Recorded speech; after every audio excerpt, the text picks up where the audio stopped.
Sous une pluie fine, des milliers de manifestants sont descendus dans les rues de Kinshasa. Une marche pacifique à l'initiative des laïcs catholiques et protestants pour interpeller le président Félix Tshisekedi au sujet de l'accès à l'enseignement, de l'insécurité à l'est du pays, mais surtout à propos de la CENI, la commission électorale indépendante chargée de l'organisation et de la gestion du processus électoral.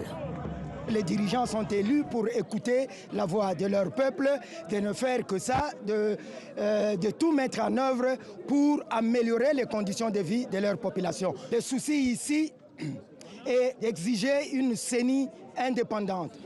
Le 22 octobre dernier, malgré les critiques et l'absence de consensus, Félix Tshisekedi nomme à la tête de la très stratégique CENI Denis Kadima, un de ses proches. Selon la loi congolaise, ce sont les confessions religieuses qui ont la tâche de désigner le président de la commission. Catholiques et protestants se sont opposés à ce choix, un avis partagé par les députés de l'opposition. En RDC, contrôler la CENI est un atout majeur pour un regroupement politique. Alors, les manifestants souhaitent qu'elle soit dépolitisée. Le peuple congolais s'est levé comme un seul homme pour dire non à une CENI politisée, pour dire non à la tricherie électorale en gestation, pour dire non à la dérive dictatoriale du pouvoir issu de la fraude de M. Félix Tshisekedi.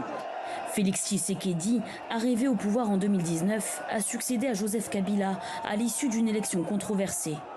La CENI avait été accusée d'avoir truqué les résultats. La prochaine élection devrait se tenir en 2023. Félix Tshisekedi a déjà affiché son intention de se représenter.